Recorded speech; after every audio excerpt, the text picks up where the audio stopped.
E M F equation ಆದಮೇಲೆ voltage transformation ratio ಅಂದರೆ K ಹೆಂಗೆ ಕಂಡುಹಿಡಿಯೋದು ಅಂತ. The transformation ratio is defined as the ratio of secondary voltage to primary voltage. Ratio of secondary voltage to primary voltage ಅಂದರೆ E2/E1 ಅಂತ.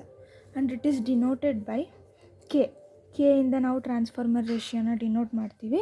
So ಹೆಂಗೆ ಬರುತ್ತೆ transformer ratio ಅಂತಂದರೆ voltage 2 divided by voltage 1 which is equal to turns N2 divided by N1. Secondary turns is equal to primary turns is equal to K. This is the transformer ratio ಅಥವಾ transformation ratio. Next, if N2 greater than N1 ಇದ್ದರೆ then K will be greater than 1 ಇರುತ್ತೆ. N2 greater than ಅಂದರೆ secondary turns is greater than primary turns ಇತ್ತಪ್ಪ ಅಂತಂದರೆ K value ಕೂಡ greater than 1 ಇರುತ್ತೆ. ಆ ಟ್ರಾನ್ಸ್ಫಾರ್ಮರ್ನ ನಾವು ಸ್ಟೆಪ್ ಅಪ್ ಟ್ರಾನ್ಸ್ಫಾರ್ಮರ್ ಅಂತ ಕರಿತೀವಿ. If K value is more than 1 then that transformer is called as step up transformer. If N2 is less than N1 ಇದ್ದಾಗ ದೆನ್ ಕೆ ವ್ಯಾಲ್ಯೂ ಕೂಡ less than 1 ಇರುತ್ತೆ. ಆ ಟ್ರಾನ್ಸ್ಫಾರ್ಮರ್ನ ನಾವು ಸ್ಟೆಪ್ ಡೌನ್ ಟ್ರಾನ್ಸ್ಫಾರ್ಮರ್ ಅಂತ ಕರಿತೀವಿ. When K value is less than 1 we call the transformer as step down transformer. ಯಾವಾಗ N2 ಮತ್ತು N1 ವ್ಯಾಲ್ಯೂ ಸೇಮ್ ಇದ್ದು ಕೆ ಇಸ್ ವ್ಯಾಲ್ಯೂ 1 ಬರುತ್ತೋ ಆ ಟ್ರಾನ್ಸ್ಫಾರ್ಮರ್ನ ನಾವು 1:1 ರೇಷಿಯೋ ಟ್ರಾನ್ಸ್ಫಾರ್ಮರ್ ಅಂತ ಕರಿತೀವಿ. ಆ ಟ್ರಾನ್ಸ್ಫಾರ್ಮರ್ನ ನಾವು 1:1 ರೇಷಿಯೋ ಟ್ರಾನ್ಸ್ಫಾರ್ಮರ್ ಅಂತ ಕರಿತೀವಿ. ಕೆ ವ್ಯಾಲ್ಯೂ ಗ್ರೇಟರ್ ದ್ಯಾನ್ 1 ಇದ್ದರೆ step up, K value less than 1 ಇದ್ದರೆ step down, K is equal to 1 ಇದ್ದರೆ 1:1 ರೇಷಿಯೋ ಟ್ರಾನ್ಸ್ಫಾರ್ಮರ್. ಐಡಿಯಲ್ ಟ್ರಾನ್ಸ್ಫಾರ್ಮರ್ಗೆ ಏನಾಗುತ್ತೆ ಈ ಕಂಡೀಷನ್ ಅಂತ ನೋಡಿದ್ರೆ ನಾವು for an ideal transformer since there is no loss, ಯಾವುದೇ ತರಹದ ಲಾಸಸ್ ಇರಲ್ಲ. ಸೊ ಐಡಿಯಲ್ ಟ್ರಾನ್ಸ್ಫಾರ್ಮರ್ಗೆ ಏನಾಗುತ್ತೆ ಫಸ್ಟ್ ಇನ್ಪುಟ್ ಅಂತ ಅಂದರೆ V1 I1, ಔಟ್ಪುಟ್ ಅಂತ ಅಂದರೆ V2 I2, ಅಥವಾ E1 I1 E M F current, ಇದು voltage current. E M F ಅಂದರೂ ಒಂದೇ, ವೋಲ್ಟೇಜ್ ಅಂದರೂ ಒಂದೇ, both more or less both are same, only slight difference ಇರುತ್ತೆ. E2 I2 ಇವಾಗ ಇದನ್ನು ಈ ಕಡೆ ಕ್ರಾಸ್ ಮಲ್ಟಿಪ್ಲಿಕೇಶನ್ ಮಾಡಿದ್ರೆ V2 ಕೆಳಗಡೆ V1 ಕಳಿಸ್ಬಿಟ್ಟು I1 ಕೆಳಗಡೆ I2 ಕಳಿಸಿ ಕ್ರಾಸ್ ಮಲ್ಟಿಪ್ಲಿಕೇಶನ್ ಏನಾದರೂ ಮಾಡಿದ್ರೆ we will arrive at V2 V1 is equal to E2 E1 is equal to I1 I2 is equal to N2/N1 is equal to K. That is transformer ratio ಅಂತ. ಓಕೆನಾ? Next transformer with losses but no magnetic leakage. ಟ್ರಾನ್ಸ್ಫಾರ್ಮರಲ್ಲಿ loss ಆಗುತ್ತೆ, ಅದರ magnetic leakage ಇರಲ್ಲ. ಅದು ಹೆಂಗೆ ಅಂತ ನೋಡೋಣ. There are 2 cases. ಆ ಥರ ಆಗೋಕ್ಕೆ 2 ಕೇಸಸ್ ಇದೆ. ಏನು ಅಂದರೆ ಒಂದು transformer is in no load condition, ಇನ್ನೊಂದು ಆನ್ ಲೋಡ್ ಕಂಡೀಷನ್. ಅಂದರೆ ಟ್ರಾನ್ಸ್ಫಾರ್ಮರ್ಗೆ without connecting any of the load, ಇನ್ನೊಂದು ಬಂದು transformer on load condition. So transformer no load ಕಂಡೀಷನಲ್ಲಿ ಹೆಂಗಿರುತ್ತಪ್ಪ ಅಂತಂದರೆ a transformation is said to be on no load if its secondary side is open. ನಾವು ಆವಾಗಲೇ ಹೇಳ್ದೆ ನಿಮಗೆ ಫಸ್ಟಲ್ಲೇ ಇನ್ಪುಟ್ನ ನಾವು ಪ್ರೈಮರಿ ಕೊಡ್ತೀವಿ, ಔಟ್ಪುಟ್ನ ಸೆಕೆಂಡರಿ ಕೊಡ್ತೀವಿ. ಸೊ ಈ no load transformer is on no load ಯಾವಾಗಪ್ಪ ಆಗುತ್ತೆ ಅಂತ ಅಂದರೆ secondary we will keep it open, kept open ಬಿಟ್ಟಾಗ primary is connected to sinusoidally alternating voltage. Primary ಇನ್ಪುಟ್ಟಿಗೆ ಕನೆಕ್ಟ್ ಆಗಿ ಸೆಕೆಂಡರಿನ ನಾವು ಓಪನ್ ಬಿಟ್ಟಾಗ ಏನಾಗುತ್ತೆ, there is a condition called as no load condition. With the primary winding voltage V1 the applied voltage with causes flows and alternating current in the primary. ಆವಾಗಲೇ ಹೇಳಿದ್ನಲ್ಲ, we have given a supply of voltage and which causes the alternating current flow in the circuit. No load current I0 which will create alternating flux. No load ಅಂದರೆ ಸೆಕೆಂಡರಿಯಲ್ಲಿ ಒಂದು current flow ಆಗುತ್ತೆ, that is called as no load current ಅಂತ. ಆ no load current ಏನನ್ನ fix ಮಾಡುತ್ತೆ, it's create a alternating flux. It will create a alternating ಫ್ಲಕ್ಸ್ನ create ಮಾಡುತ್ತೆ, alternating flux. The no load current I0 supply iron losses, hysteresis and eddy losses in the core and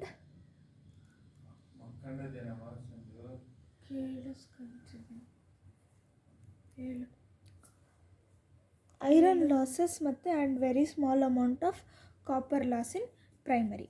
Iron losses, ಈ no load current will create a ಅಥವಾ this no load alternating flux will create some of the losses in the transformer.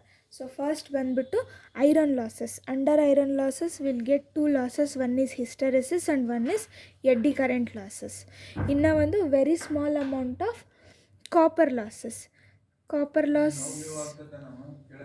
Copper loss in primary and secondary. ಕೇಳಿದರೆ video ಆಗುತ್ತಲ್ಲ, video ಹತ್ರ ನಾನು ನೋಡ್ಕೋಬೋದು. ಆಮೇಲೆ iron losses ಬಂದು hysteresis ಮತ್ತು eddy current losses in the core ಆಗುತ್ತೆ. ಆಮೇಲೆ very small amount of copper loss in the primary and secondary is kept open ಇರೋದ್ರಿಂದ ನೆಗ್ಲಿಜಿಬಲಿ ಸ್ಮಾಲ್ ಇರುತ್ತೆ. ಅಲ್ಲಿ ಲಾಸಸ್ಸು ನೆಗ್ಲಿಜಿಬಲಿ ಸ್ಮಾಲ್ ಇರುತ್ತೆ. ಕಾರಣ ಬಂದು ಸೆಕೆಂಡರಿನ ನಾವು ಓಪನ್ ಆಗಿ ಇಟ್ಟಿರ್ತೀವಿ, ಅದಕ್ಕೋಸ್ಕರ. ಓಕೆನಾ? This is about the transformer no load losses ಇಲ್ಲಿ ತನಕ. Next, the I0 lags exactly 90 degree behind V1. Low lags between lag sits by an angle theta naught is equal to less than 90 degree. No load current ವೋಲ್ಟೇಜ್ನ exact 90 ಡಿಗ್ರಿಯಿಂದ lag ಆಗುತ್ತೆ, which means it is going to lag, late ಬರುತ್ತೆ. ಇವಾಗ current ಏನಾದರೂ first ಹೋಯಿತು ಅಂತಂದರೆ voltage 90 degree late ಬರುತ್ತೆ. But lags it by an angle of theta naught less than 90 degree. Exact 90 ಡಿಗ್ರಿನೇ ಅಂತ ಹೇಳೋಕ್ಕಾಗಲ್ಲ. ಥೀಟಾ ನಾಟ್ ಬಂದ್ಬಿಟ್ಟು ಆ್ಯಂಗಲ್ ಬಿಟ್ವೀನ್ ದಿ ಫೇಸರ್ ಅಂತೀನಿ, ನೋ ಲೋಡ್ ಕರೆಂಟ್ ಅಂದು voltage. So theta naught will be less than 90 degree ಇರುತ್ತೆ. We can call no load power output as V1 I0 cos theta naught which is equal to V1 I omega. ಈ ಎರಡು ಫಾರ್ಮುಲಾದಿಂದ ನಾವು no load ಪವರ್ನ calculate ಮಾಡ್ಬೋದು. Cos theta naught is the primary power factor under no load condition. Cos theta naught is the primary power factor. It is a primary power factor under no load condition. Cos theta naught is a primary power factor under no load condition. So from the vector diagram, ಇದು vector diagram. As I said, voltage current ಇಂದ exact 90 degree ಏನಾಗುತ್ತೆ, lag ಆಗುತ್ತೆ. ಯಾವಾಗ ನಾವು ಎರಡನ್ನು join ಮಾಡ್ತೀವಿ, you will get a resultant vector I0 which is having an angle less than 90 degree, which is having an angle 90 degree. ಇದು ಬಂದು no load power input, that is V1 I0 cos theta naught ಅಥವಾ V1 I omega. ಓಕೆನಾ? From vector diagram. ಇವಾಗ vector ಡಯಾಗ್ರಾಮಿಂದ ಒಂದು equation ಅಥವಾ formula derive ಮಾಡ್ತೀವಿ. Okay, vector ಡಯಾಗ್ರಾಮಿಂದ ನೋಡಿದ್ರೆ ನಾವು no load current I0 consist of 2 components. No load current I0 consist of 2 component. Active or working ಅಂದರೆ I0ಗೆ ವಿ ಹ್ಯಾವ್ 2 ಕಾಂಪೊನೆಂಟ್ಸ್ ಅಂತೆ. ನೋ ಲೋಡ್ ಕರೆಂಟ್ ಇಲ್ಲಿ ಏನಿದೆ ಅದಕ್ಕೆ V have 2 components, that is one is voltage and one is current and other one is phase. Active or working or iron loss component, that is IW, which is IM phase with applied voltage V1. ನಾವಿಲ್ಲೇನು actual working or iron losses of ಏನಂತ ಕರೀತಾರೆ, ಅದು iron losses component. Iron losses component I omega ಏನಿದೆ, which is in phase. It is in phase. In phase ಅಂದರೆ lead ಆಗ್ತಾಯಿಲ್ಲ, lag ಆಗ್ತಾಯಿಲ್ಲ, both are coinciding, that is called as in phase. In phase with the applied voltage V1. It is in phase with the applied voltage V1. ಅದಾದಮೇಲೆ supplies the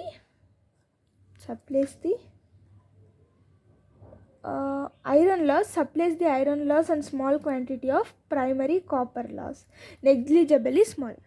iron loss ಆಗುತ್ತೆ ಯಾಕೆ ಅಂತಂದರೆ ನೀನಲ್ಲಿ supply ಕೊಟ್ಟಿರ್ತೀಯ, flex develop ಆಗುತ್ತೆ, ಅಲ್ಲಿ V1 ಇರುತ್ತೆ. So ಅದರಿಂದ iron loss ಹಬ್ಬ ಆಗುತ್ತೆ.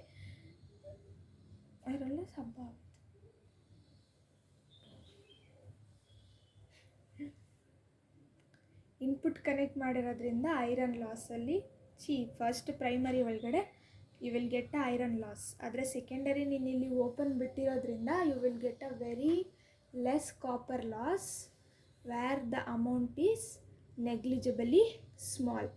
ಕಾಪರ್ ಲಾಸು ಸೆಕೆಂಡರಿ ಒಳಗಡೆ ನೆಗ್ಲಿಜಿಬಲಿ ಸ್ಮಾಲ್ ಇರುತ್ತೆ. ಸೊ ಇದನ್ನು current component I omega is equal to ಏನಂತ ಕರೀತಾರೆ, I0 cos ಥೀಟಾ ನಾಟ್ ಅಂತ ಕರೀತಾರೆ. ಸೊ ದಿಸ್ ಐ ಒಮೆಗಾ ಅಥವಾ IW is nothing but iron loss component. Next, magnetizing component, that is IM, which is in quadrature with V1 and its function is to sustain a magnetic flux in the core. Which is in quadrature ಅಂತ ಅಂದರೆ ಫ್ಲಕ್ಸಲ್ಲಿ ಕ್ವಾಡ್ರೇಚರಲ್ಲಿ ಇರುತ್ತೆ. ಇದು in phase ಇತ್ತು. In phase in the sense both the lines coincide. ಇದು ಸ್ವಲ್ಪ quadrature ಅಂತ ಅಂದರೆ it has been moved a little bit from the voltage line and it's function is to sustain a magnetic flux in the core. ಅದ್ರ function ಬಂದುಬಿಟ್ಟು magnetic ಫ್ಲಕ್ಸ್ನ ಉಳಿಸ್ಕೊಳ್ಳೋದು. ಕೋರಲ್ಲಿರೋ magnetic ಫ್ಲಕ್ಸ್ನ it has to maintain and sustain. ಓಕೆನಾ? So from the ಫಿಗರಲ್ಲಿ ಬರೆದಿದ್ದಾರೆ.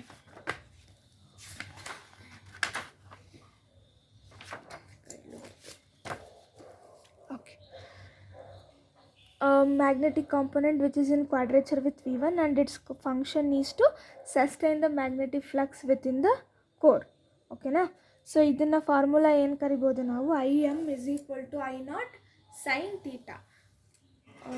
Iron ಲಾಸ್ದು ಕರೆಂಟ್ ಅದು ಕಾಂಪೊನೆಂಟ್ ಬಂದು I omega which is equal to I0 cos theta.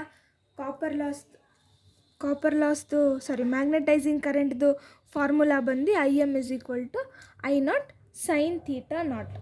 ಇದೆರಡನ್ನೂ ಸೇರಿಸ್ಕೊಂಡು ನಾವು I0ನ ಫೈಂಡ್ ಔಟ್ ಮಾಡ್ತೀವಂದರೆ it will become square root of I omega square plus IM square.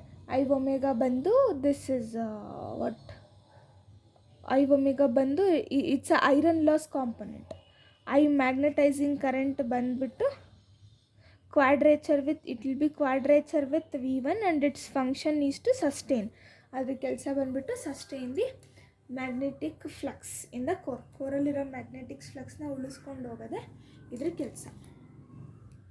Next, the no load primary amount I0 is very small compared to the full load primary current. No load current I0 will be very small compared to the full load current ಅಂತ ಹೇಳಿದ್ದಾರೆ. No load primary copper loss is negligible supplies. Only no load iron or core loss. No load is connected to ಬರೀಬೇಕಿತ್ತು. No load is connected to secondary with the iron or copper loss. No load primary copper loss is negligibly small. Copper loss ಇಲ್ಲಿ ಏನಾಗಿರುತ್ತೆ? Negligibly small ಆಗಿರುತ್ತೆ. Supplies only no load current ಅಥವಾ no load iron or copper loss ಅಥವಾ core loss. No load iron or core loss. This happens when transformer is on no load ಇದ್ದಾಗ.